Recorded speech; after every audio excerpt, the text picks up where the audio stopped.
السلام علیکم every one, کیسے ہیں آپ سب لوگ؟ آئی ہوپ آپ سب لوگ بالکل ٹھیک ہوں گے۔ تو آج میں ناول رحال بر سید خضر کا ایپیسوڈ 2 کا پارٹ 1 پڑھنے والی ہوں۔ تو ویڈیو شروع کرنے سے پہلے آپ لوگ چینل کو سبسکرائب کر دیں اور ویڈیو کو لائک کر دیں۔ تو چلیے اسٹارٹ کرتے ہیں۔ رحال سید خضر، قسط نمبر 2۔ شاید گھر وہ نہیں جہاں سے ہم تعلق رکھتے ہیں، بلکہ وہ ہے جہاں ہمارا دل لگتا ہے۔ بعض لوگ اس گھر کی تلاش میں پوری دنیا کا سفر کرتے ہیں، اور کچھ لوگوں کو یہ گھر صرف ایک شخص میں مل جاتا ہے۔ بیک شدہ کیک سے اٹھتی تازہ ونیلا کی خوشبو اور روسٹ ہوتے کافی بینز کی تازگی پورے کیفے کو مکمل طور پہ معطر کر چکی تھی۔ وہ ہنوز ٹیبل پر ہاتھ دھرے بیٹھا تھا۔ کافی کی چند گھونٹ باقی رہ گئے تھے، البتہ اب کپ کی سطح پہ سپ کے نشان درائے تھے۔ پس منظر میں یکے بعد دیگرے دروازہ کھلتا اور بند ہوتا گیا۔ کوئی کاؤنٹر پہ کھڑے ہو کر اپنا آرڈر درج کروا رہا تھا۔ لوگوں کی آمد و رفت میں اضافہ ہو رہا تھا۔ اسے 5 منٹ ہوئے تھے۔ 5 منٹ پہلے آئزک ملر نے اس کے طے کی گئی ڈیل پہ اپنی شرائط کا بھاری بوجھ رکھ دیا تھا، اور اتر اضطرابی انداز میں آنکھیں سامنے بنے مورال پہ گاڑے گہری سوچ میں مبتلا ہو گیا تھا۔ اسے معلوم تھا کہ وہ کیا کرے گا، کیونکہ اس کے لیے کوئی بھی مگر مانی نہیں رکھتا تھا، اور آئزک ملر کی شرطیں بہت آسانی سے پوری کی جا سکتی تھیں۔ اس میں ایسا کچھ نہیں تھا جو اس کی حیثیت سے باہر ہو،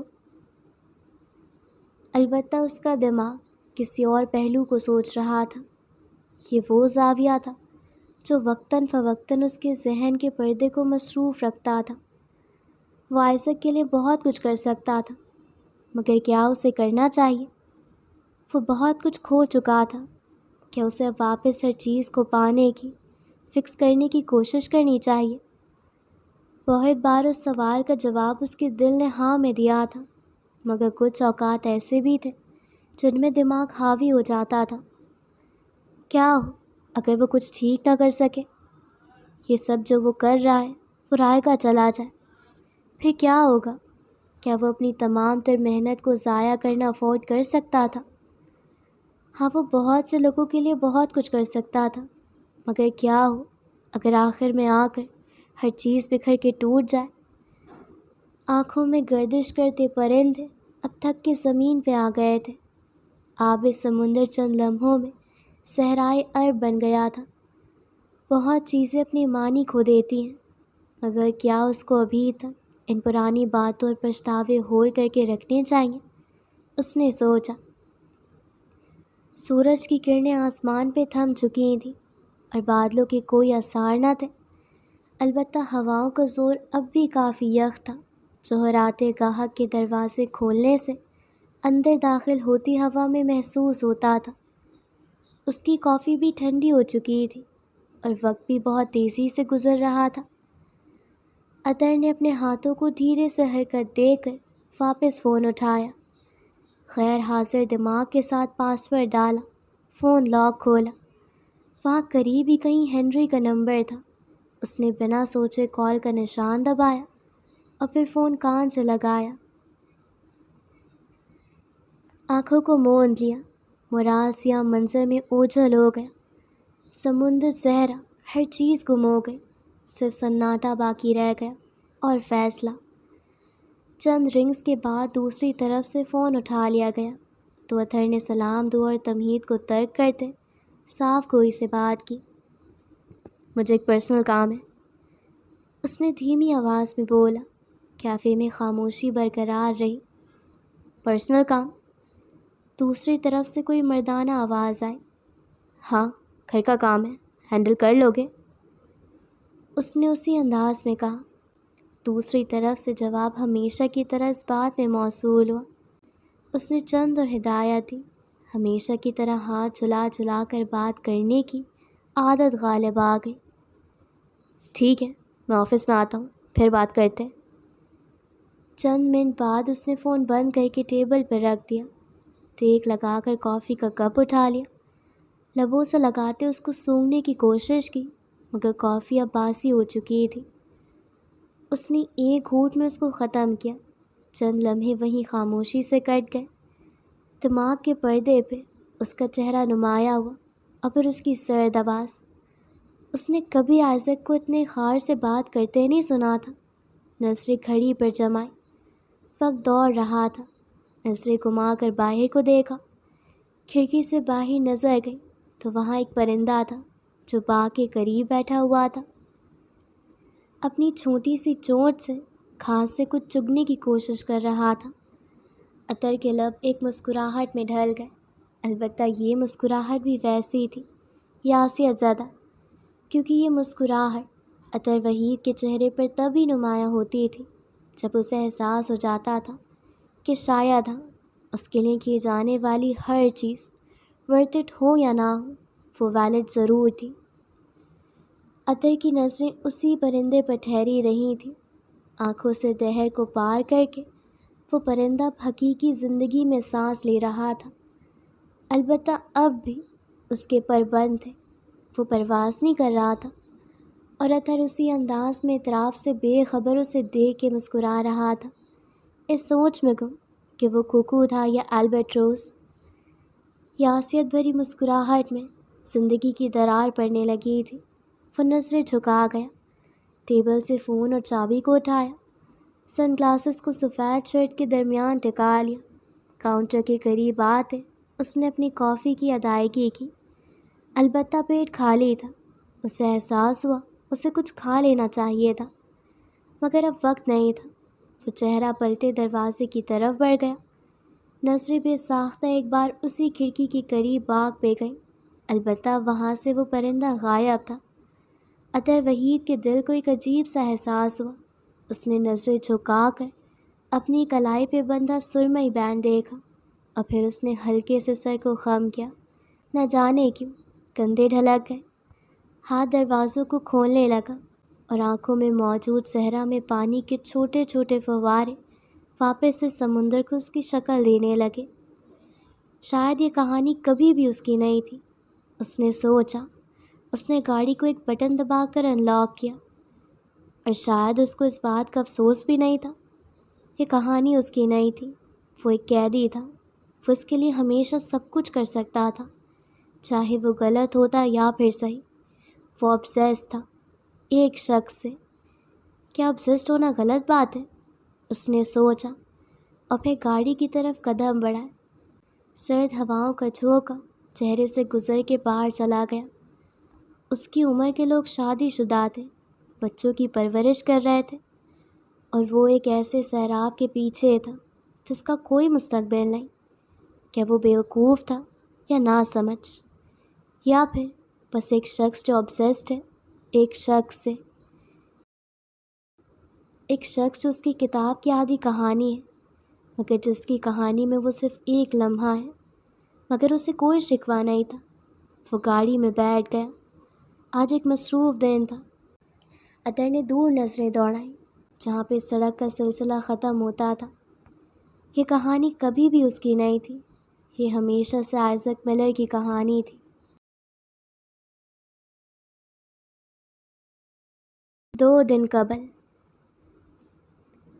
ہر لو سٹوری میں 2 کردار ہوتے ہیں، اور ان 2 کرداروں کی زندگی کرائسس سے گزر رہی ہوتی ہے، اور یہی کرائسس ان کی بانڈنگ پوائنٹس بھی بن جاتے ہیں۔ 2 لوگ جو زندگی سے تنگ آ کر ایک نئی زندگی کا آغاز کرتے ہیں، ایک ایسی زندگی جو ان کو کم از کم ایک اچھے آغاز کی امید دلواتی ہے، اور شاید ابتدائی قدم اٹھانے کے لیے یہی احساس کافی ہے کہ سب ٹھیک ہو جائے گا۔ کہانی کے مرکزی کردار ایک نیا خواب بنتے ہیں، اور ایک نئی منزل کے مسافر ٹھہر جاتے ہیں، اور اس سفر پہ گامزن ان 2 مختلف کرداروں کی 2 مختلف راہیں ایک دوسرے کے ساتھ ٹکرا جاتی ہیں۔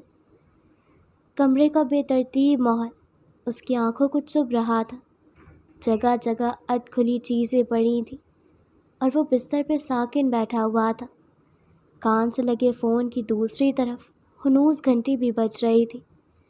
اطہر وحید نے اسے خود کال کر کے خود ہی کال کاٹ دی، اور اب جب وہ کال کر رہا تھا تو وہ اٹھا نہیں رہا تھا۔ آئزک نے کھڑکی سے باہر آسمان دیکھا جو لمحہ بلمحہ رنگ ابھارے جا رہا تھا۔ پھر اس نے ہمت کر کے خود کو کھڑا کیا۔ پوری رات ایک جگہ کھڑی رہنے اور کندھے کے جام ہونے سے اب ہلکی سی حرکت کرنے پہ بھی ٹیس اٹھ رہی تھی۔ وہ دبے قدم چلتا فریج کی جانب آیا، دروازہ کھولا، سفید برف کا دھواں باہر آیا جو منہ پر آ کے لگا۔ اس نے وہاں ترتیب سے رکھی بیئر کینز میں سے ایک اٹھا لی، انگلیوں کو لوہے کے اوپنر میں گھساتے ہوئے اس نے اسے کھینچا تو وہ اس کی آواز کے ساتھ مڑ گیا۔ اندر سنہرے رنگ کے لیکوا میں سفید گیس ابھر رہی تھی۔ اس نے کین کے کھلے منہ کو لبوں سے لگایا، لوہے کے ذائقے جیسی شراب حلق کو چیرتے ہوئے ہر اعضاء میں محسوس ہوئی۔ بے اختیار وہ مسکرایا، اس کی سب مکمل ہو چکی تھی۔ واپس کمرے میں آتے وہ ڈریسنگ ٹیبل پہ بکھرے سامان کو سمیٹنے بڑھا ہی تھا کہ کان سے لگے فون پر اطہر کی آواز گونجی، گڈ مارننگ۔ دوسری طرف تندرست آواز تھی جو رات میں کی گئی کال میں نہیں تھی۔ اس آواز میں شکست تھی مگر امید بھی۔ اس وقت آئزک کو اس کی آواز میں طنز محسوس ہوا اور فتح بالکل 10 سال پہلے کی طرح۔ کام کی بات کرو۔ اس نے کین کو دوبارہ منہ سے لگایا، موڈ البتہ خراب ہو چکا تھا۔ اوکے، پھر ہم کام کی بات کرتے ہیں۔ دوسری طرف سے آواز دھیمی مگر سنجیدہ ہو گئی۔ آئزک نے فون کو اسپیکر پہ رکھا اور ایک کتاب کے ساتھ ٹیک لگا کر خود سے تھوڑا دور کیا۔ اب کین کو ایک جگہ رکھ کے وہ ڈریسنگ ٹیبل کا نقشہ درست کر رہا تھا اور فون کے اسپیکر سے اطہر کی آواز گونج رہی تھی، میں بحث کے موڈ میں نہیں اور نہ ہوتا ہوں، اسی لیے صرف صاف اور سیدھی بات کروں گا۔ آئزک خاموش رہا، کام میں منہمک۔ وہ دوست کی طرف سے تحفے میں دیے گئے لطافہ الطز کی ایک سیاہ شیشے کا ڈھکن بند کر رہا تھا۔ تمہارے پاس 2 راستے ہیں۔ اس کے جبڑے تن گئے تھے مگر وہ پھر بھی خاموشی اختیار کیے رہا۔ جب ہر دفعہ اطہر وحید نے اپنی بات کو ہی پہلے سامنے رکھنا تھا تو وہ دخل نہیں دے گا۔ پہلا راستہ، مجھے اس ہفتے تک $20,000 کی اماؤنٹ اپنے بینک میں چاہیے، بنا کسی ٹیکس کے کٹے، بنا کسی اور مسئلے کے۔ $20,000۔ فون کے دوسرے پار ڈریسنگ ٹیبل پہ فون رکھے اطہر وحید گلابی رنگ کی شرٹ پہ سفید بنا آستین والا سویٹر پہن رہا تھا۔ آنکھوں میں پچھلی رات کا خمار جگمگا رہا تھا، البتہ آواز تازہ تھی۔ کال کے سراغ سے گزرتے ایک ملک سے دوسرے ملک کی طرف ہواؤں میں سفر کرتی وہ آواز مینہٹن تک پہنچی تو سوہو اسٹریٹ کے اپارٹمنٹ میں مقیم اس شخص کا سر نفی میں ہلا۔ Not possible. وہ عام سے لہجے میں بولتے اب ایک دوسرے قسم کی بوتل کو بند کر رہا تھا۔ یہ کوئی سنسکرین تھا شاید، البتہ نیم اندھیر میں کمرے کچھ بہت ٹھیک سے واضح نہیں ہوتا تھا۔ بس وہ تھا، اس کی جنبش کرتے ہاتھ اور اس کا سیاہ وجود۔ اوکے، نو پرابلم، اب تمہارے پاس ایک راستہ ہے۔ اطہر کی آواز پہ ایک لمحے کے لیے اس کے ہاتھ ٹھہر گئے۔ وہ کچھ نہ بولا، لب سلے ہوئے تھے، آنکھیں نیند سے جتنی بھی لبریز تھیں وہ بھی چوکنی تھی۔ بولو۔ پہلی بار دوسری طرف سے خاموش لہر اٹھی تھی جس میں ہچکچاہٹ تھی۔ آئزک نے بھانپ لیا تھا، منتظر سا ایک جگہ کھڑا رہا۔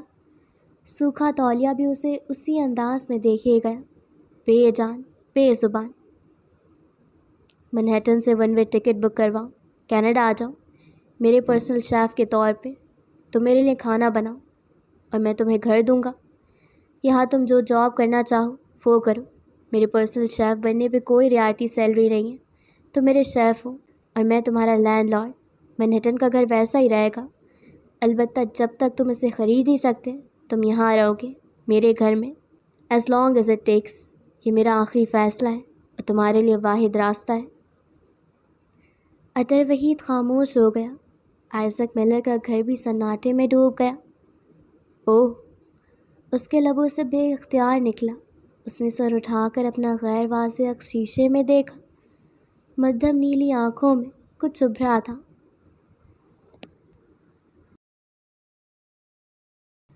اسکاربرو کے سمندر سے اٹھتی یک ہواؤں کا زور دن بدن بڑھتا جا رہا تھا۔ سرما اور گرمیوں کے درمیان کا یہ وقت ہمیشہ روکھا سوکھا سا ہوا کرتا تھا۔ صرف یہ پھول پودے ہی تھے جو اس موسم بہار میں کھل اٹھتے تھے، اور جب سرد برف کی تہہ کو توڑ کے یہ پھول کھلنا شروع کرتے تھے تو اس بات کی امید بھی بڑھ جاتی تھی کہ کینیڈا کی سردیوں کا زور کبھی بھی کینیڈا کو بنجر نہیں کر سکتا تھا۔ باہر کا موسم بھی اطہر وحید کے کمرے میں بڑھتے تناؤ کو کم نہیں کر سکتا تھا۔ وہاں گہری خاموشی تھی، درمیان میں بہت سے سالوں کا، سمندروں اور آسمانوں کا اور پرندوں کا فاصلہ درایا تھا۔ اوہ، اطہر کے لب بھیج گئے، خاموشی در آئی۔ بہت سے سمندر اور صحرا تھے اس خاموشی کے درمیان میں، اور لفظ مختلف آسمانوں سے پار ہوتے، کئی پرندوں کی راہ سے گزرتے اس کی طرف گئے تھے۔ سو تم آج بھی نہیں بدلے؟ ہیئر ویکس ہاتھ میں ہی لگی رہ گئی۔ وہ ٹھہرا ہوا تھا۔ تم ہمیشہ سے سب کچھ فکس کرنے کی کوشش آج بھی کرتے ہو، فنی۔ اطہر کے ماتھے پر شکنیں در آئیں۔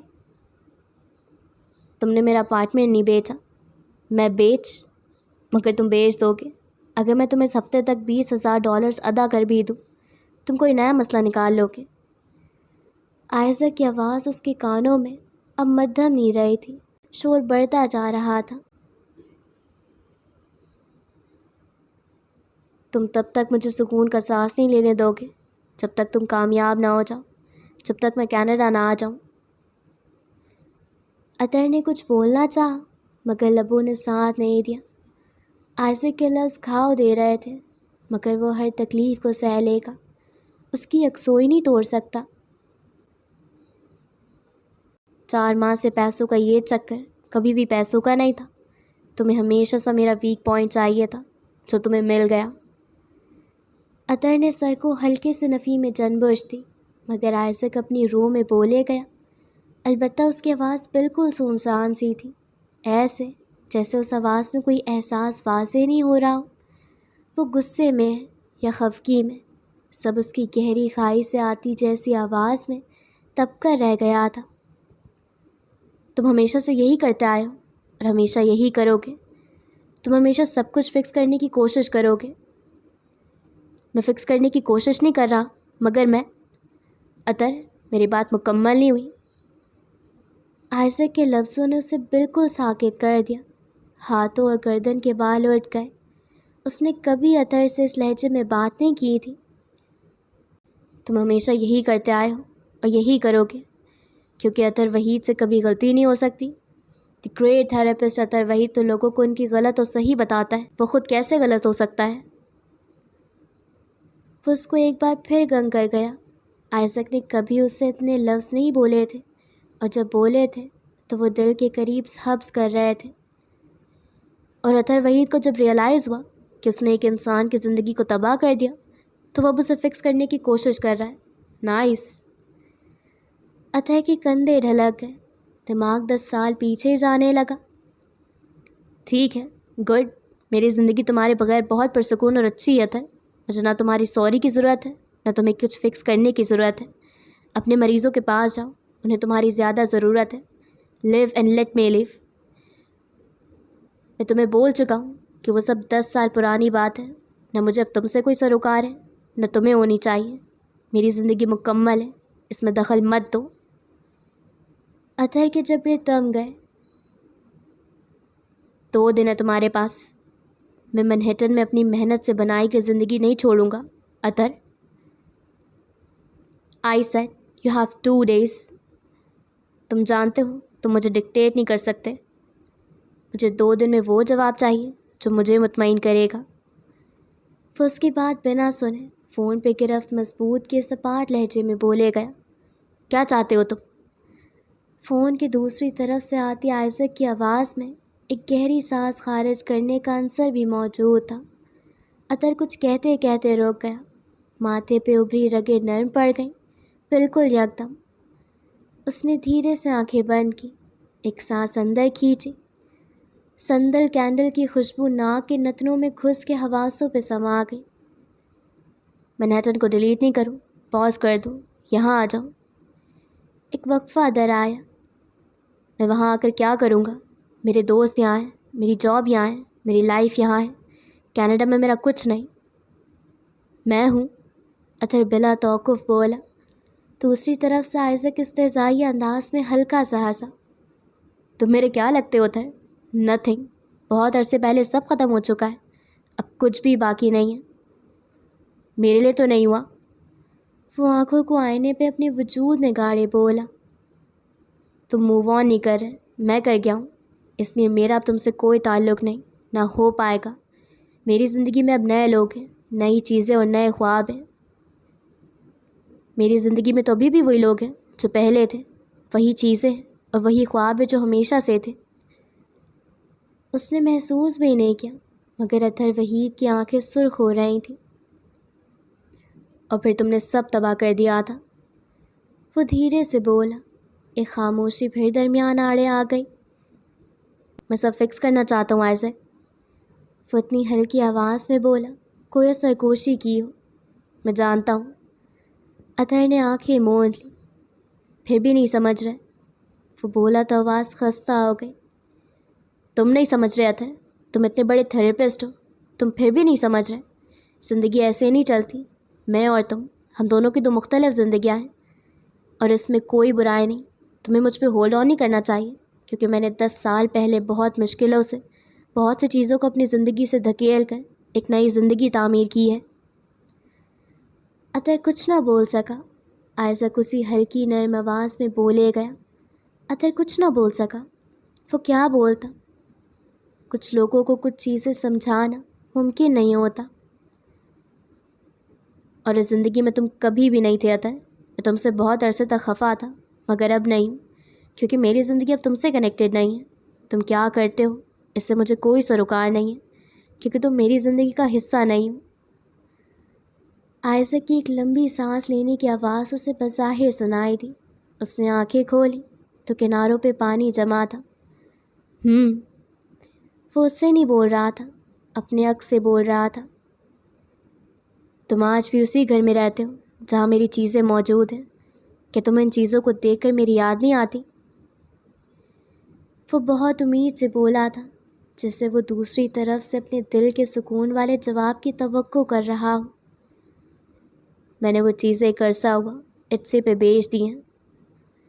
وہ جانتا تھا آئزک کبھی کوئی تسلی والی بات نہیں کرتا تھا، نہ ہی کبھی کرے گا، مگر نہ جانے کیوں اس بات نے اطہر کو تکلیف نہیں دی، اتنی نہیں دی جتنی اس نے توقع کی تھی۔ وہ یاسیت سے مسکرایا تھا۔ اسے یاد آیا کہ وہ آئزک دل اور دماغ کا ایک عجیب میل ملاپ تھے۔ میں ایک چانس ریزرو کرتا ہوں، اس نے مدھم لہجے میں لرزر زدہ آواز سے سوال کیا۔ کیا اس کا کوئی فائدہ ہے؟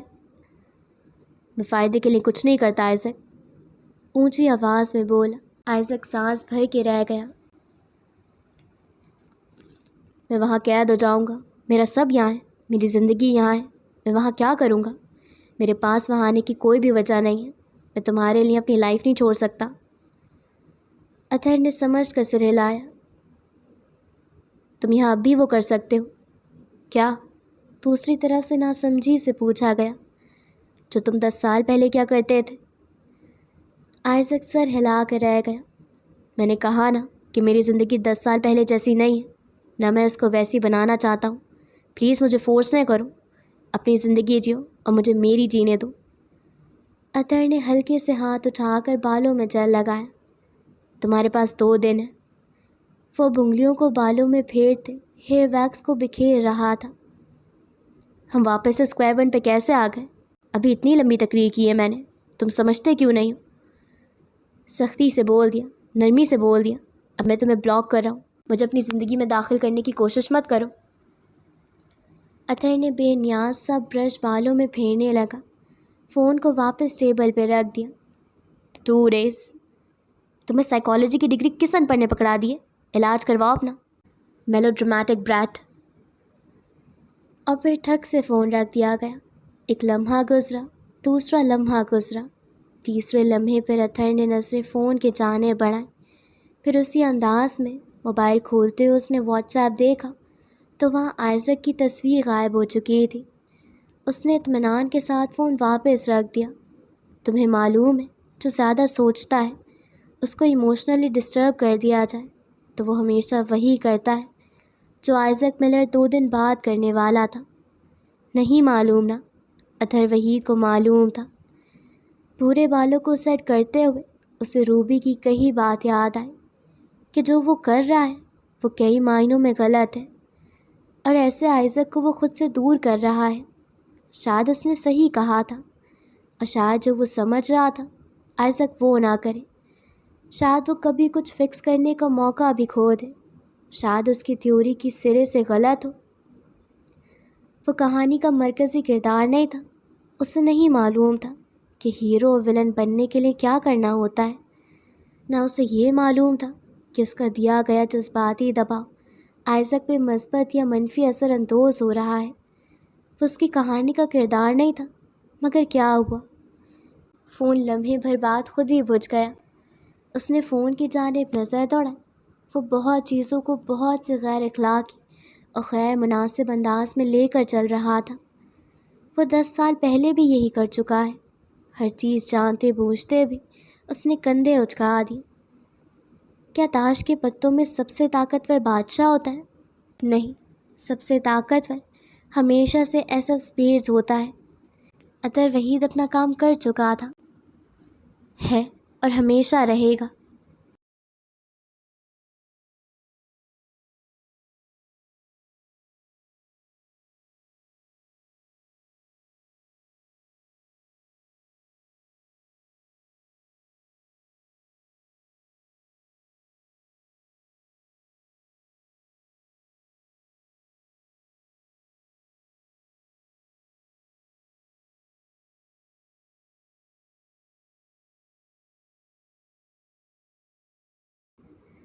پاکستان کے مصروف شہر کے معروف علاقے میں واپس داخل ہوتے ہیں. وہ بستر پہ سر کے بل لیٹی ہوئی تھی. برابر پڑے لیپ ٹاپ کی اسکرین اب بھی مبارکباد کے پیغام کے ساتھ جگمگا رہی تھی. سفید روشنی اس کے چہرے پہ پڑ رہی تھی. آنسو کے دھبے واضح تھے جو چہرے پہ جم چکے تھے. آنکھیں نم پلکوں کے ساتھ چھت سے لٹکے گھومتے پنکھے پہ اٹکی ہوئی تھیں. ان کا تعاقب کرتے وہ بے حس و حرکت نہ جانے کب سے وہیں بیٹھی ہوئی تھی. نہ جانے رات کا کون سا پہر شروع ہو چکا تھا. نہ جانے کون سی نماز کی اذان کس وقت مکمل ہوئی تھی. وقت کا اندازہ نہیں تھا. وہ نظریں گھمانا چاہ رہی تھی مگر پتلیوں میں درد سا اٹھ رہا تھا جو سر کو بھی بھاری کر رہا تھا. یا شاید وہ بہت کچھ سوچ رہی تھی. اس کے اطراف میں اس کی چیزیں تھیں، اس کی ذاتی چیزیں. یہ کمرہ بھی اس کا خود ترتیب دیا ہوا تھا. پھر سب کچھ عجیب سا کیوں لگ رہا تھا؟ جیسے یہ سب اس نے کبھی ترتیب نہیں دیا، جیسے یہ سب اس کی پسند نہیں. اس نے آنکھیں واپس بند کر لی. کیفیت ہی جبر کر رہی تھی. شاید اس کو سو جانا چاہیے، مگر ابھی تو وہ سو کر اٹھی تھی. اسے پھر کیا کرنا چاہیے؟ اگر وہ ایسے سوچتی رہی تو وہ بیمار ہو جائے گی. آنکھوں کو بار بار جھپکنے سے اب عجیب سے جھنجھلاہٹ ہو رہی تھی، جیسے خارش ہو رہی ہو. کہ آنکھ میں کہیں کوئی دانہ ہو گیا تھا. اس نے دھیرے سے آنکھیں کھولی تو سامنے رکھے لیپ ٹاپ کی روشنی مدھم ہو گئی تھی کہ اب وہ چند لمحے بعد سلیپ موڈ پہ جانے والا ہے. کچھ سوچتے ہوئے زرگل سیدھی ہو کے بیٹھی. شاید وہ واقعی بخار کی زد میں آ گئی تھی، کیونکہ اب اٹھ کے بیٹھنے میں بھی اسے کافی مشقت کرنی پڑی. کیا وہ کینیڈا کی فلائٹ لے پائے گی؟ کیا اسے کینیڈا جانا چاہیے؟ انسان کا دماغ بہت چھوٹا ہوتا ہے، لیکن زندگی اور اس میں ہوتے واقعات اتنے یکدم ہوتے ہیں کہ جب کوئی چیز اتنی پٹری سے اتر جائے تو وہ دماغ سوچنے کی صلاحیت کو بھی گڈمڈ کر دیتی ہے. کینیڈا جو اس کی ایک خواہش تھی، اب اس کی زندگی کا ایک حتمی راستہ بن گیا تھا، اور ایسا راستہ جس میں کوئی گنجائش نہیں تھی۔ وہ ایک فیصلہ کن سکے کی دو اطراف کی طرح دو متضاد زاویوں والے راستے نکال رہا تھا۔ ایک راستہ جو اس کو ایک پنجرے سے آزاد کر دے گا، دوسرا راستہ جو اس کو ایک پنجرے میں قید کر دے گا۔ بات آسان تھی، کسی بھی انسان کو آسانی سے سمجھ آ سکتی تھی، مگر کیا ہوا اگر پنجرے سے ہی محبت ہو جائے؟ جب زندگی بھر کوئی ایک ہی دیوار کو دیکھے اور ہر دن ایک ہی شخص کی شکل کو جانچ و پہچان سکے جو اس کو کھانا دیتا ہے اور پیار کرتا ہے، تو کیا اس سے محبت نہیں ہوگی؟ سرگل خلا میں دوڑتے کسی نقطے کو دیکھتی رہی۔ کیا اس کے باپ کے لیے وہ ایک قید شدہ پرندہ تھی؟ اس سے زیادہ کچھ نہیں، اس نے سوچا۔ باپ؟ تیر دل پر آ کر چپ گیا۔ لیپ ٹاپ بیڈ پہ رکھ دے اس نے ٹکٹ ویب سائٹ کو بند کیا۔ بند کرنے سے پہلے اس نے فون کھولتے سامنے جگمگاتے پیغام کی تصویر کھینچ لی۔ فون کو سائٹ پہ رکھنے سے پہلے اس نے دیکھا وہاں کافی سارے میسیجز اور کالز کی آگاہی تھی۔ چند آفس کی کلیگ کی طرف سے تھی، چند دوستوں کی طرف سے، اور چند حبور کی طرف سے۔ وہ پہلے سے ہی سائلنٹ موڈ پہ تھا۔ اس نے ان سب کو نظر انداز کرتے فون بند کر دیا۔ گہرے بالوں کو کانوں کے پیچھے اڑستے اس نے ویب سائٹ کو بند کر دیا۔ پھر اس نے مائکروسافٹ ورڈز کھولا۔ چند لمحے بعد وہاں بہت سی فائلز اور ڈاکیومنٹس نظر آ رہے تھے، الگ الگ عنوانات کے ساتھ۔ اس نے ان سب کو نظر انداز کیا۔ ماؤس پیڈ پہ انگلیاں بے ساختہ چلتی گئی تھیں۔ وہ ان فائلز کو تیکھی نظروں سے کھنگالتے بالکل پیچھے آ رہی تھی۔ کبھی تیز تو کبھی دھیرے سے فائلز کو نیچے کرتے اس کی آنکھوں میں بھورے رنگ کے علاوہ اور بہت سے رنگ و تاثر ابھر رہے تھے۔ ہر ایک فائل زندگی کے ایک مختلف موڑ کی کہانی اپنے اندر سموئے بیٹھی تھی۔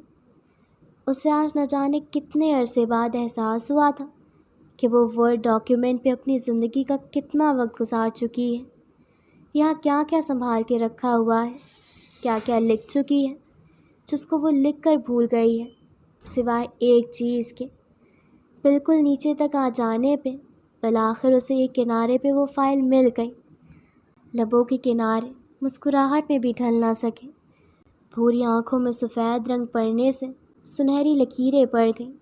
اس نے کلک کے ساتھ فائل کھولی تو 17-18 سالہ زرگل ملک کی 55 صفحات پہ مشتمل افسانے کی شکل میں ایک چھوٹی سی کاوش منظر عام پر موجود تھی، آئرہ۔ اسے آج بھی ٹھیک سے یاد تھا، اس نے اپنی زندگی کے پہلے ناول کو اس کے مرکزی کردار کی بنیاد پہ عنوان دیا تھا، آئرہ، جو ایک ہیڈ اسٹرانگ لڑکی تھی جس کا باپ ابیوز کرتا تھا اور جس کی ماں لاچار تھی۔ مگر آئرہ ان 55 صفحات کی کہانی میں خود مختار ہونے کے سفر پہ نکلی۔ اس کو شطرنج بے حد پسند تھا، جہاں اس کو ایک حریف کی شکل میں فادی نامی لڑکا ملا۔ آئرہ ایک رومانوی کہانی بھی تھی، وہ کہانی ادھوری رہ گئی تھی۔ سرگل کو نہیں معلوم تھا کہ کیوں، شاید وہ بہت ڈارک تھی یا شاید بہت وائلنٹ۔ اس سے اب بھول گیا تھا، مگر ان صفحات کی نظر گردانی کرتے اس کے دماغ کے حصے میں کہیں یاد آیا کہ آئرہ کا اختتام خوشگوار نہیں تھا۔ کہانی کا ولن جس کا نام عاقل تھا، وہ اسے ایک الیکٹرک ڈیوائس سے مار دیتا ہے۔ آئرہ ایک خود مختار عورت کی کہانی تھی، مگر اس سے زیادہ وہ ایک ایسی لڑکی کی بھی کہانی تھی جس کو زندگیوں کی اہمیت کا علم نہیں تھا۔ سرگل ان صفحات کو اوپر نیچے کرتے ہلکا سا مسکرائی تھی۔ نہ جانے وہ زندگی کے ان لڑکپن کے سالوں میں کیا کیا سوچتی تھی۔ وہ اتنی ڈارک کہانیاں اس کے ذہن میں کہاں سے آئی تھی؟ اس کا بچپن تو خوبصورت تھا، مگر پھر ایسی بات ہے، ایسی کہانیاں اور ایسے کردار اس کے ذہن میں کہاں سے آئے تھے؟ وہ اس کہانی کا کبھی سامنا نہیں کر پائی تھی۔ سرگل کی مسکراہٹ مدھم نہیں ہوئی تھی، روشنی سے سر میں اور درد بڑھ رہا تھا۔ اس نے ایک اور سرسری سی نظر اس فائل پہ ڈالی اور پھر ایک لمبی اور گہری سانس لی، ایک نشان پہ کلک کیا تو وہاں سرخ رنگ کا منسوخ کر دینے کا آپشن نظر آیا۔ وہ ماؤس کو اس آپشن تک لے کے گئی اور پھر اس نے عائرہ کا نام و نشان ختم کر دیا۔ اس کہانی کو لکھتی زرگل کو نہیں معلوم تھا کہ سب سے ظالم لوگوں کا ابیوز سے وہ وائلنٹ ہونا ضروری نہیں ہوتا۔ ہر بے رحم شخص ویلن نہیں ہوتا۔ 17 سالہ اس زرگل کو نہیں معلوم تھا کہ جن سے آپ سب سے زیادہ محبت کرتے ہیں وہی آپ کو سب سے زہریلے خنجر سے پشت پہ وار کرتے ہیں، اور جس زندگی کو ہم خوبصورت اور مکمل سمجھتے ہیں۔ زرگل نے دھیرے سے اسکرین بجھا دی، سر ہیڈ بورڈ سے ٹکا لیا۔ وہ زندگی محبت اور اپنائیت کے بھیس میں سب سے دردناک جال کی ایک قسم ہوتی ہے۔ کہانیاں افسانوی نہیں رہتے جب اس کے کردار ہم خود بن جائیں۔ فون کی تھرتھراہٹ پہ اس نے نظریں اپنے فون کی طرف کی، جس کے پورے کیس پہ روڈ کی لپ گلاس اٹکا ہوا تھا۔ زرگل نے نہ چاہتے ہوئے بھی فون اپنی طرف کیا، اسکرین کی طرف پلٹا، اور زندگی کے بہت سے ایام کو گزار دینے کے بعد زرگل کو معلوم ہو گیا تھا کہ اس کی اپنی زندگی میں وہ خود عائرہ ہے۔ اس نے گرین رنگ کے نشان کو دباتے فون کان سے لگایا۔ واٹس ایپ چیک کرو۔ وعلیکم السلام۔ دوسری طرف سے خاموشی ہموار ہو گئی، پھر کوئی کھنکارا۔ اگر خیریت پوچھنی ہوتی تو رات کے اس وقت کال نہیں کرتا۔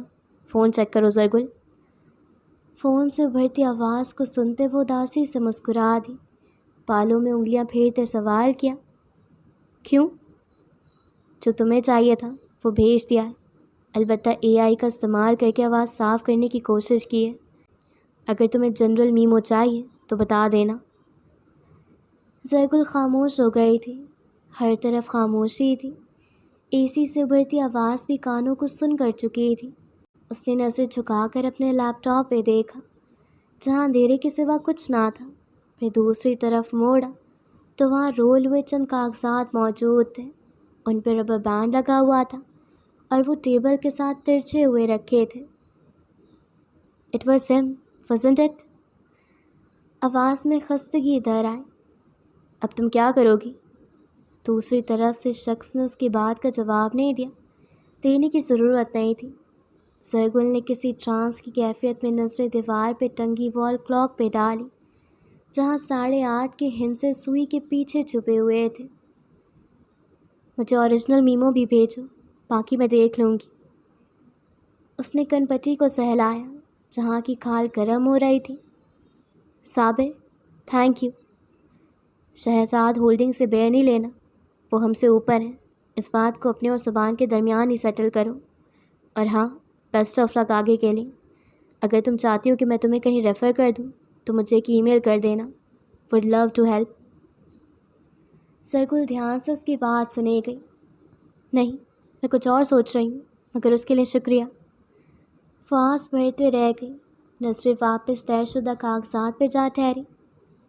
میرا نام نہیں ہے، چلتا ہوں، بچے بلا رہے ہیں، خدا حافظ۔ اور پھر فون بند کر دیا گیا۔ اس نے اپنی بقایا رقم کی بات نہیں کی تھی۔ زرگل نے فون کان سے ہٹا کر منکتا ہوئی کال کو دیکھا اور پھر ہلکے سے شانے اچکائے۔ بینکنگ ایپ پہ چند لمحوں بعد اس نے صابر کو اس کی بقایات بھیج دی تھی۔ وہ آلتی پالتی مارے بیٹھی تھی، بیڈ پہ رکھا پاؤں ہنوز جھلا رہی تھی۔ اس کو مصروف رہنے کے لیے کام چاہیے تھا، اسے کام مل گیا تھا۔ فون پہ صابر کے چیٹ کھولتے اس نے دیکھا وہاں 2 منٹ کی وائس میمو موجود تھی، مگر اس نے انہیں نہیں کھولا۔ وہ بستر سے اٹھ کے باہر نکلی۔ اسے معلوم تھا کہ اب اسے کیا کرنا ہے۔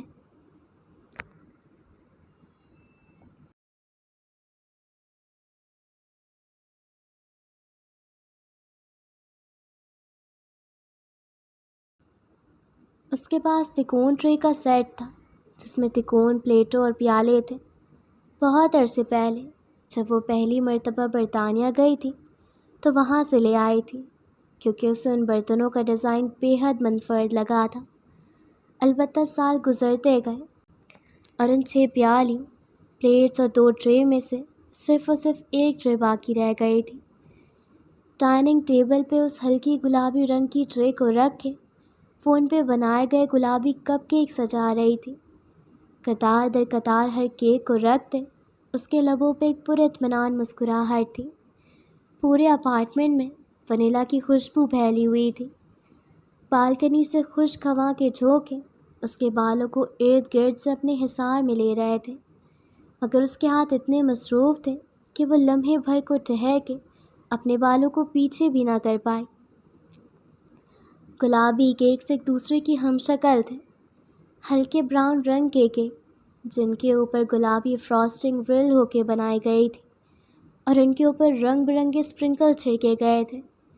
ایک ہاتھ پہ اسکٹلز بھی رکھ دی تھی کیونکہ اسپرنکلز ختم ہو گئے تھے۔ 6 کیکس کو مہارت سے تکون میں فٹ کر کے اس نے انہیں فریج میں رکھ دیا۔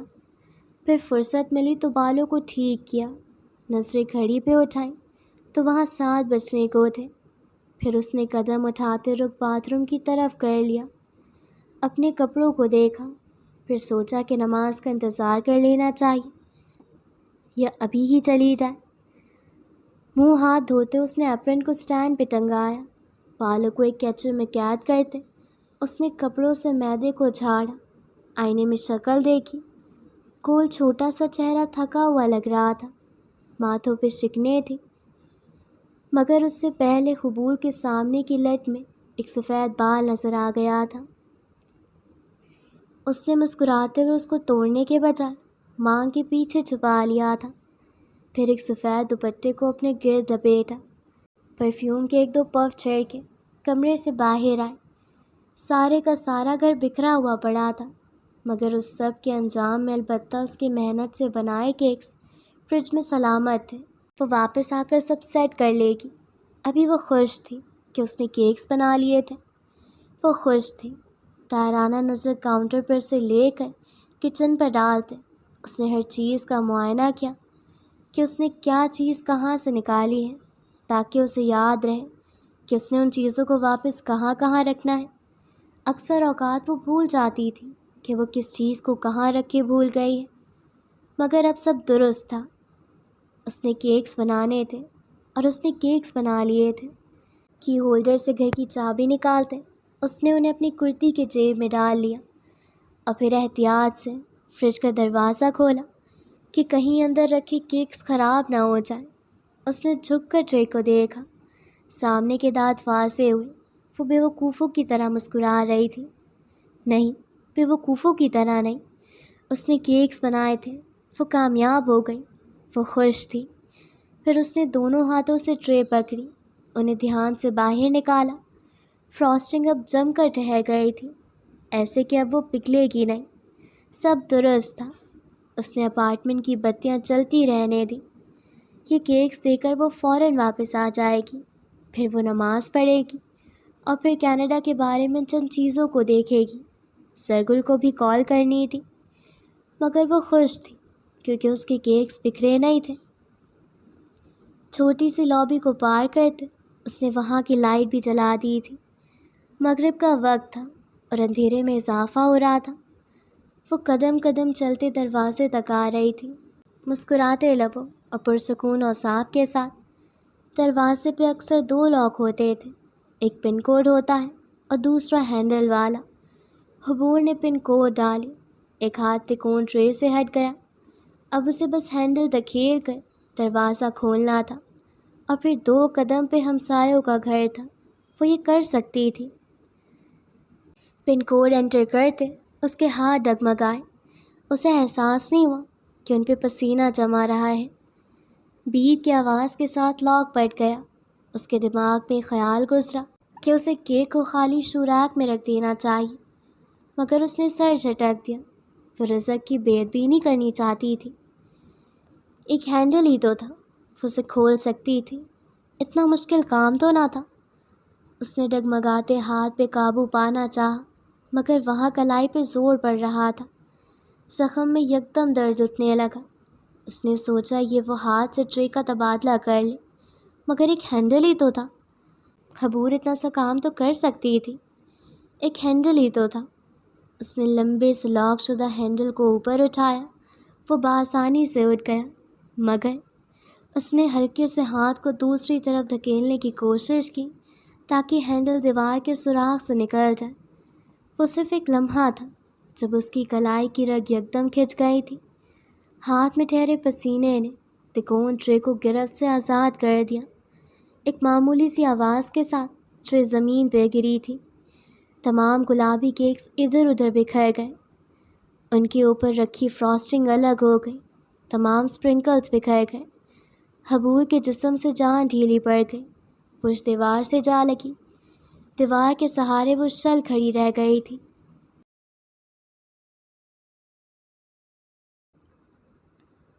اب کی بار جب وہ سیڑھیاں اتر رہی تھی تو ٹانگوں میں جان تھی۔ وہ کانپ نہیں رہی تھی، البتہ تھکن بڑھ گئی تھی۔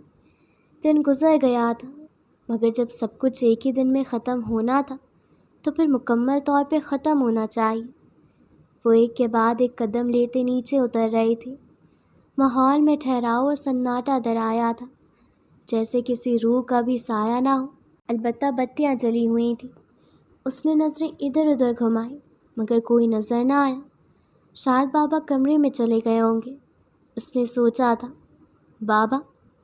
قدم سست پڑ گئے مگر اس نے نظریں واپس جھکاتے ریلنگ کو ایک ہاتھ سے پکڑے قدم بڑھائے۔ دوسرے ہاتھ میں وہی رول ہوئے کاغذ تھے جو کمرے میں اس کے وجود کو تاک رہے تھے۔ سیڑھیاں اتر کے آئے تو کچن بھی سنسان پڑا تھا۔ شاید ملازمہ بھی کوارٹر میں چلی گئی تھی، وہاں کوئی نہیں تھا۔ سرگل دروازے دھکیلتے باہر آ گئی۔ اس کے ایک اشارے سے گھر کا خارجی دروازہ کھل گیا تھا۔ گاڑی کی ہیڈ لائٹس نے اس کی بجھی بجھی آنکھوں میں مصنوعی چمک بھرنے کی کوشش کی، مگر وہ پلکیں جھپکاتے لمبے لمبے ڈگ بھرتے گاڑی کا دروازہ کھولتے پچھلی سیٹ پر براجمان ہو چکی تھی۔ اپنے برابر اس نے کاغذات کو پیر کے پاس رکھا، چھوٹے سے ہرمس بیگ سے فون نکالا، اس کے پیچھے لگے لپ گلاس سے لبوں کو تر کیا۔ انہیں آپس میں ملاتے وہ لپ گلاس کو لبوں پہ مکمل طور پہ پھیلانے لگی۔ تب تک ڈرائیور بھی گاڑی شروع کر چکا تھا۔ اس سے پہلے کہ وہ پوچھتا کہ کہاں جانا ہے، سرگل نے خود ہی بتا دیا۔ میں نے واٹس ایپ کیا ہے، آپ کو لوکیشن بھیجی ہے، وہاں چلیں۔ فون پہ راستہ صرف 12 منٹ کا معلوم ہوتا تھا۔ گاڑی گھر سے باہر نکلنے لگی تھی۔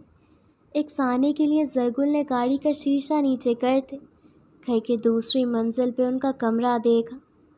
وہاں کی روشنی بجھی ہوئی تھی۔ زرگل کی نظریں ان کی بینائی بھی مان پڑ گئی۔ اس کا پہنا گیا لگژری سلک سوٹ، ہرمس کا بیگ، مہنگی چپل، ہر چیز اس کمرے کے اندھیرے کو دیکھتے بے معنی ہو گئی۔ اس نے ایک بٹن دباتے شیشے کو واپس اوپر کر دیا۔ اب نظروں سے گھر کا نقش گم ہو چکا تھا۔ وہاں اس کا سیاہ سا بے رنگ چہرہ دکھائی دینے لگا تھا۔ سرگل نے نظریں بھیر دی۔ اے سی چلا دیں۔ سفر خالی سڑک پہ گامزن رہا۔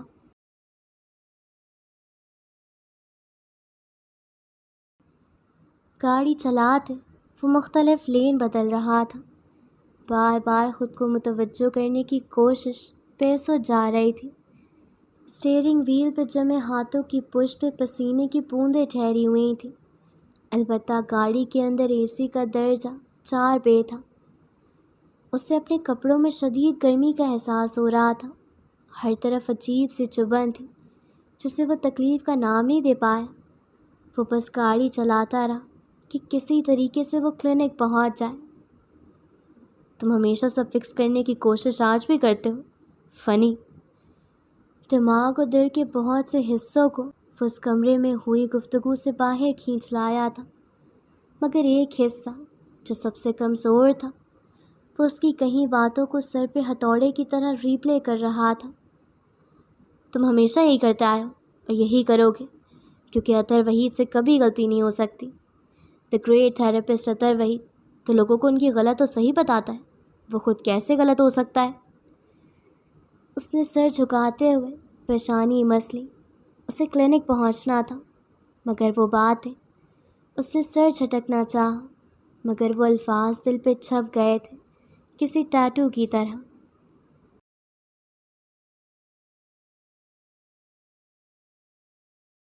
اس کے دونوں ہاتھ دیوار کو پکڑے ہوئے تھے، مگر وہاں بھی گرفت ڈھیلی پڑ رہی تھی۔ پورے شریر پہ سنسنی سی طاری ہو چکی تھی۔ وہ نظریں زمین پہ گاڑے بے حس و حرکت اپنے کیکس کو دیکھے گئے۔ پلکوں کو جھپکانا چاہا مگر وہ منظر دل پہ چھپ گیا تھا کسی ٹیٹو کی طرح۔ اسے تو بس کیکس بنانے تھے۔ وہ گھٹنوں کے بل جھکتی چلی گئی۔ ٹرے کو اٹھایا تو اس پہ ایک لمبی سی درار پڑ گئی تھی مگر وہ ٹوٹی نہیں تھی۔ وہ پھر اپنے پورے وزن کے ساتھ زمین پہ ہی بیٹھ گئی۔ بالوں کی جڑوں سے پسینے کی بوندیں ٹپکنے لگی تھیں۔ ہاتھ پہ کپ کپی تاری تھی۔ اس نے ہلکے ہاتھوں سے کیک کا ایک ٹوٹا ہوا حصہ اٹھایا۔ آدھی فراسٹنگ زمین پہ لگ گئی تھی اور آدھا کیک جدا ہو گیا تھا۔ اسے تو بس کیکس بنانے تھے۔ اس نے جلدی جلدی ایک کے بعد ایک ٹوٹے حصے کو ٹرے میں جمع کرنا شروع کیا۔ ہر ٹوٹے پیس کو اٹھاتے آنکھوں میں نمی تیرنے لگی تھی مگر وہ ان آنسوؤں کو پیچھے دھکیلتے خاموشی سے اپنے بکھرے حصے اٹھاتی گئی۔ فراسٹنگ ہاتھ پہ سب دھو رہی تھی۔ کیکس کا چورا پھر خستگی کے ساتھ ذرہ بن کے ٹوٹ رہا تھا، سب بکھر رہا تھا۔ کوئی بات نہیں، کوئی بات نہیں، کیک ہی تو تھا، اس نے دل ہی دل میں خود کو کہتے سنا۔ اس کا ڈیفینس میکینزم۔ تم سے کیک بھی نہیں بنایا گیا؟ کوئی یکدم ہی اس کے پیچھے آ کھڑا ہوا۔ حبور کو اس وجود کے سیاہی کا وزن اپنے کندھوں پہ شدید انداز میں محسوس ہوا تھا۔ اعصاب بھاری ہو گئے، وہ ساکن سی ہو گئی۔ ایک کیک تھا حبور، تم نے اس کو بھی برباد کر دیا۔ تم زندگی میں کوئی کام سلیقے سے کیوں نہیں کر پاتی؟ سیاہ وجود کے لبوں سے نکلتے سگریٹ کا دھواں پورے اپارٹمنٹ میں بھرنے لگا مگر حبور کے ہاتھ ٹھہر گئے تھے، لب کانپنے لگے۔ تمہیں رونے اور دکھ میں رہنے کے علاوہ اور آتا بھی کیا ہے؟ اس نے چہرہ پلٹ کر دیکھنا چاہا مگر وہ ایک جگہ منجمد ہو بیٹھی تھی۔ بس کان تھے جو حرکت میں تھے، جو سن رہے تھے۔ ایک کیک نہیں بنایا گیا، تم فیلئر ہو۔ کچھ نہیں ہوا، کچھ نہیں ہوا، کیک ہی تو تھا۔ اس کے دل میں ابھرتی آواز تیز ہونے لگی مگر وہ وجود، وہ سیاہ وجود۔ تم سے کیک نہیں بن پایا، تم ہر چیز تباہ کر دیتی ہو، سچ اے ڈسگریس۔ اس سب میں پہلی بار حبور کی آنکھوں سے آنسو کا ایک بوند خشک کیک پہ گر کے جذب ہو گیا۔ کچھ نہیں ہوا، کیک ہی تو تھا۔ دل کی آواز مدھم ہونے لگی مگر مدھوم نہیں ہوئی۔ رشتوں میں بھی لوز ہے، دوستیوں میں بھی لوز ہے، بیکنگ میں بھی لوز ہے۔ ہم کیک واپس بنا لیں گے حبور، کچھ نہیں ہوا، کیک ہی تو تھا۔ ان دو آوازوں کے درمیان حبور کی سانسیں کسی ٹہنی پہ اٹک گئی تھیں، نہ کھائی میں گر رہی تھیں نہ آسمان پہ اٹھ رہی تھیں۔ وہ بالکل ساکت سر جھکائے بیٹھی رہی، ماتھے پہ شکنیں تھیں اور نظریں دھواں دھواں۔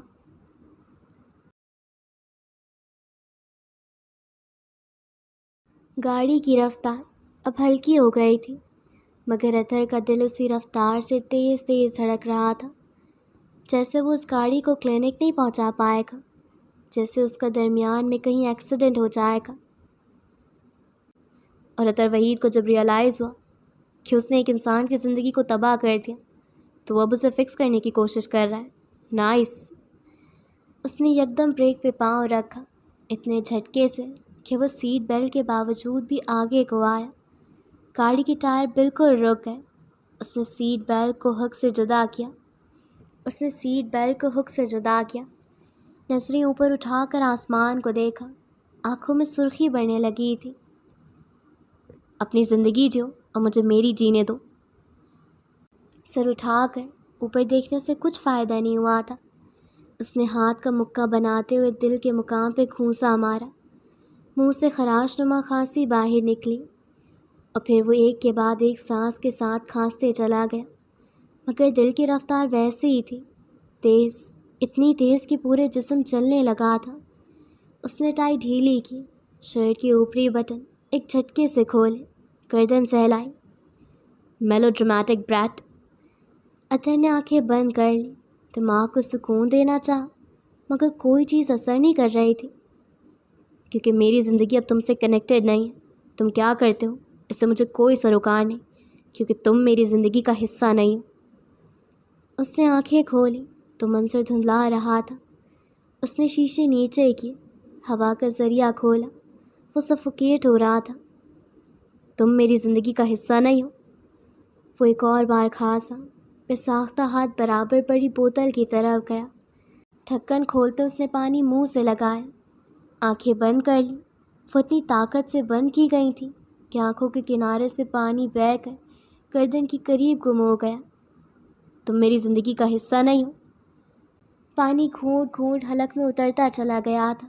کھڑکی سے آتی ہوا ناک کے نتنوں کو کھولنے لگی تھی۔ I'm not the storm۔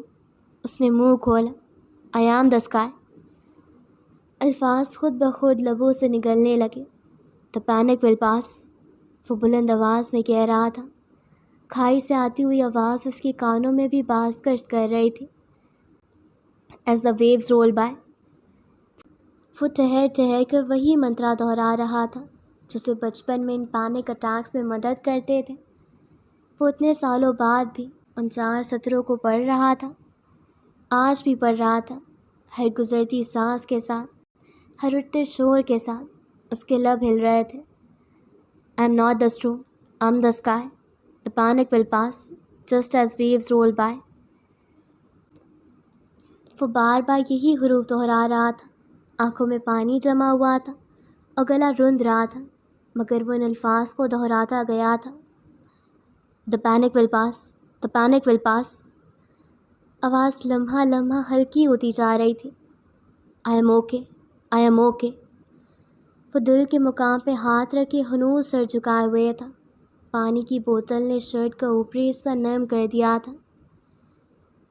تم میری زندگی کا حصہ نہیں ہو۔ کسی پس منظر میں آئزک کی آواز بھی گونج رہی تھی، مگر اس آواز پہ عطر وحید کی سانسوں کا وزن آ گرا تھا۔ وہ آواز دبنا شروع ہو گئی تھی، اس آواز کا شور کم سے کم ہونا شروع ہو گیا تھا۔ I am okay، I am okay۔ دل ایک ہی پکار بار بار دہرا رہا تھا۔ آسمان سے بادل چھٹنا شروع ہو رہے تھے۔ سورج کی روشنی سیدھا اس کی سرمئی کار کے شیشے پہ پڑنے لگی۔ اس نے آنکھیں اٹھا کر سورج دیکھا، اس کی کرنیں چمک رہی تھیں۔ I'm okay، I'm okay۔ وہاں کوئی پرندہ نہیں تھا۔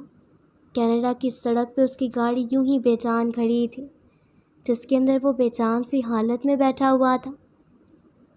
The panic will pass، the panic will pass۔ وہ آواز اب لبوں کا ساتھ چھوڑ رہی تھی، اب دل کے کسی کنارے سے باز گشت کر رہی تھی، اور کسی دوسرے دن کے استعمال کے لیے وہ آواز، وہ ڈیفنس میکینزم کہیں ٹھہر گیا تھا۔ عطر اب ٹائی کو درست کر رہا تھا۔ لمحے گزر گئے تھے، سیاہی اوجھل ہو چکی تھی، اب آسمان نیلا تھا اور سفر بھورے رنگ کی امید باندھے اسکاربرو کی سڑکوں پہ روا تھا۔ اس نے دھیرے ہاتھوں سے گاڑی کو واپس سٹارٹ کیا، ساتھ ہی ایک بٹن دبا کر واپس سے کھڑکی کو اوپر کرنے لگا۔ بوتل کا ڈھکن بند کیا اور اسی کو کھولتے اپنی جانب موڑ لیا تاکہ سفر کے دوران شرٹ پہ گرا پانی سوکھ جائے، اور پھر اس نے گاڑی کو زن سے آگے بڑھا دیا۔ وہ سنبھل چکا تھا، اب اسے جلد از جلد کلینک پہنچ کے چند لوگوں کو سنبھالنے کا کام کرنا تھا۔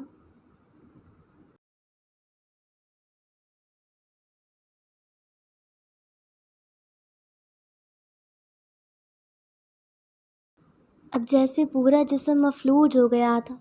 وہ نہ اٹھ پا رہی تھی، نہ ہاتھ ہلا کر کیکس کے ٹکڑے اٹھا پا رہی تھی۔ سیاہ وجود وہی ٹوپی پہنے، سر ڈھکے اس کے پیچھے کھڑا تھا، اسے تانے دے رہا تھا جیسے وہ ہمیشہ دیا کرتا تھا۔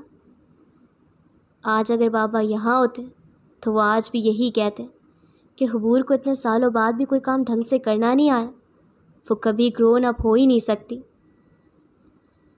وہ دانت پہ دانت جمائے بے آواز رو رہی تھی، ہاتھوں کو اتنی مضبوطی سے آپس میں ملایا تھا کہ درمیان میں پھنسا کیک مسل گیا اور ناخن جلد کے اندر پیوست سے ہو گئے۔ نہیں، وہ فیلئر تو نہیں تھی، اس نے کیک بنایا تھا، وہ کامیاب بھی ہوئی تھی، مگر بس ایک غلطی ہو گئی تھی۔ غلطی یہ غلطیاں کیوں ختم نہیں ہوتی؟ وہ اپنی آنکھوں کو صاف کرنا چاہ رہی تھی، سامنے کا منظر مکمل طور پر دھندلا گیا تھا، مگر وہ کچھ نہ کر پائے۔ وہ کبھی کچھ کیوں نہیں کر پاتی؟ وہ اتنی نازک کیوں تھی؟ فرجائل لٹل گرل۔ سیاہ وجود اس کے کندھوں پہ ہاتھ رکھ کے دباؤ ڈال رہا تھا، اور وہ جھکتی چلی جا رہی تھی، یہاں تک کہ اس کا سر اس کے گھٹنوں تک آ گیا، پال سامنے کو گر گئے، ماتھا زمین سے ٹک گیا تھا۔ وہ اتنی کمزور کیوں تھی؟ ایک کیک ہی تو تھا، وہ ایک کیک بھی نہیں بنا پائی۔ اس سے کوئی کام ڈھنگ سے کیوں نہیں ہو پاتا تھا؟ تم جب تک اپنے آپ کو اس وکٹم مائنڈ سیٹ کی قید میں رکھو گی حبور، گرو اپ۔ بہت سے لوگوں کی کہی گئی بہت سی باتیں ایک ساتھ گونجنے لگی تھیں، اور وہ بنا سہارے زمین پر لیٹتی چلی گئی تھی۔ گلے میں آنسوؤں کی گیند سی پھنس گئی تھی، جس کی وجہ سے نہ آواز باہر آ رہی تھی اور نہ سانس اندر کو کھنچ رہی تھی۔ گرو اپ۔ وہ سیاہ وجود اس کو لاچار ہوتے دیکھ رہا تھا، ہاتھ پہ ہاتھ باندھے ایک دیوار سے ٹیک لگا کر کھڑا تھا، سیاہ لباس میں۔ تم یہ سب اٹینشن سیکنگ کے لیے کرتی ہو نا، تاکہ لوگ تمہیں توجہ دیں؟ اس نے اپنی اسی مدھم مگر بھاری آواز میں حبور سے سوال کیا۔ Shut up, shut up, shut up. یکدم جب آنسوؤں کی قطار آنکھوں سے آزاد ہوئی اور آواز بحال ہوئی تو وہ بلند آواز میں چلائی تھی۔ میں نے کچھ نہیں کیا، جاؤ تم یہاں سے، چھوڑ دو مجھے۔ وہ ہاتھوں کا مکہ بنائے زمین پہ مار رہی تھی، سارے کیکس کی فراسٹنگ لباس پہ لگ گئی تھی۔ کتنی سینسٹیو ہو تم، ہر بات پہ رو دیتی ہو۔ دنیا تم جیسوں کے لیے نہیں ہے۔ حبور نے اپنے کانوں پہ ہاتھ رکھنا چاہا تھا۔ مر جاؤ، مگر وہ سیاہ وجود تب تک اپنا کام کر کے وہاں سے غائب ہو چکا تھا۔ اپارٹمنٹ میں ایک بار پھر خاموشی چھا گئی تھی۔ حبور زمین پہ نظریں گاڑے سکوت کی حالت زار میں آ گئی تھی۔ مر جاؤ۔ اس نے اپنی کلائی کو دیکھا، وہاں بینڈیج پہ خون کے چند دھبے موجود تھے۔ مر جاؤ۔ نہیں، نہیں، نہیں۔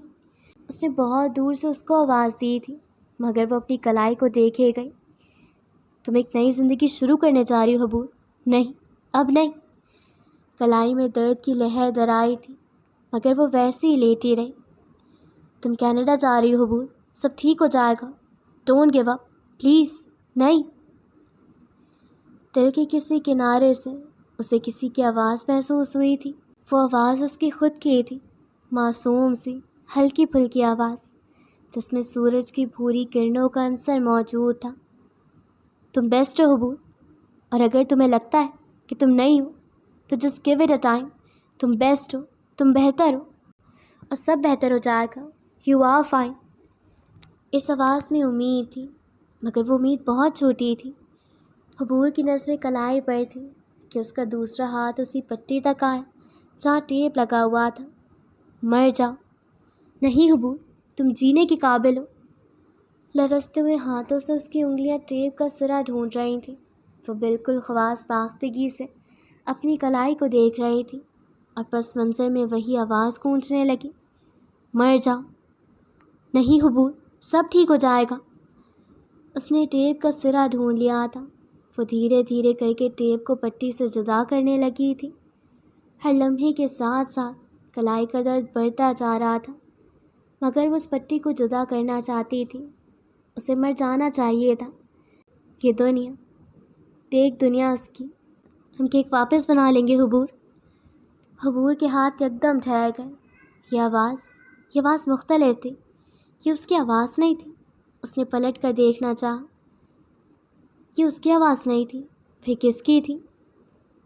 ہاں نا، تم ہمیں واپس بنا لینا حبور، ہم کیک ہی تو ہیں، اتنی بڑی بات تھوڑی ہے۔ حبور یکدم بدک کر پیچھے ہٹی تھی، اتنی تیزی سے کہ وہ اٹھ بیٹھی، مگر پھر اس نے دیکھا کہ زمین پہ پڑے کیکس اور فراسٹنگ اس سے بات کر رہے ہیں۔ تم نے ہمیں اتنے پیار سے بنایا تھا، تمہاری نہیں، تم نے ہمیں بنایا تھا، اور دیکھو ہم تمہارے ساتھ ہیں، تم ہمیں واپس بنا لینا، اٹس اوکے، ہم نے برا نہیں منایا۔ حبور بنا پلکے جھپکے وہیں کے وہیں بیٹھی رہ گئی، آنکھیں پھر سے بھرنے لگیں۔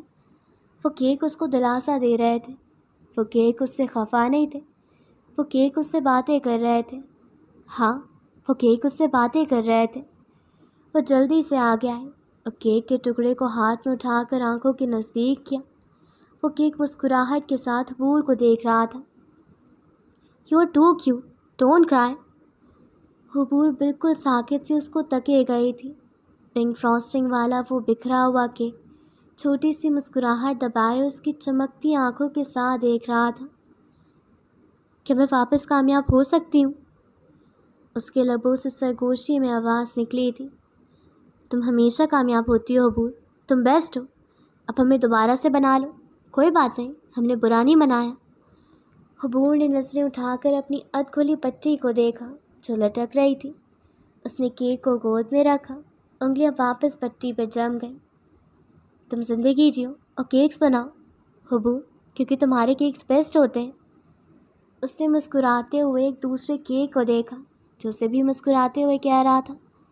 حبور نے پٹی کو واپس کلائی پہ گھمایا۔ "کیونکہ تمہارے کیکس بیسٹ ہوتے ہیں"۔ ایک اور بار، "تم زندگی جیو"۔ ایک اور بار، یہاں تک کہ پٹی واپس سے کلائی پہ سیٹ نہیں ہو گئی۔ "تمہارے نام کے معنی کیا ہیں حبور"؟ گود میں بیٹھے کیک نے اس سے پوچھا تو وہ بے ساختہ مسکرا دی۔ "خوشی"۔ کلائی واپس سے پٹی سے بن چکی تھی۔ "سو پھر آج سے ہم صرف خوش رہیں گے اور خواب دیکھیں گے"۔ زمین پہ بکھرے سارے کیک اسے مسکان تلے دیکھ رہے تھے اور وہ ہر ایک پہ شرمیلی سے نگاہ ڈالے بالکل خاموش تھی، مگر مسکرا بھی رہی تھی۔ "پھر آج سے ہم صرف خوش رہیں گے اور خواب دیکھیں گے"۔ اس نے بہت دھیمی آواز میں خود سے کہا تھا، اور اسی لمحے ہر کیک سے لبوں اور آنکھوں کا وجود غائب ہو چکا تھا۔ وہ سب بے جان ہو گئے تھے اور حبور ان سب کو ٹرے میں جمع کر رہی تھی۔ قریبی مسجدوں میں وہی لمبی اذان کی شروعات ہونے لگی تھی، مگر حبور کی کلائی پہ بندھی پٹی جدا نہیں ہوئی تھی اور وہ بالآخر اپنا بکھیرا سمیٹ رہی تھی، اور ایک دن وہ مکمل طور پر سب کچھ سمیٹ لے گی، اسے بس وقت درکار تھا۔ تو جی اب ہم اس ایپیسوڈ کے پہلے پارٹ کو جو ہے وہ یہیں پہ اینڈ کرتے ہیں۔ ملیں گے ہمیں ایک نیکسٹ پارٹ میں اس ایپیسوڈ کے، اور آپ لوگ چینل کو سبسکرائب کر دیں تاکہ آپ لوگوں کو نوٹیفیکیشنز بھی ملتی رہیں اور اپڈیٹس بھی ملتی رہیں۔ تو چلیے پھر ہم ملیں گے ایک نیکسٹ ویڈیو میں، تب تک کے لیے دعاؤں میں یاد رکھیے گا۔ اللہ حافظ۔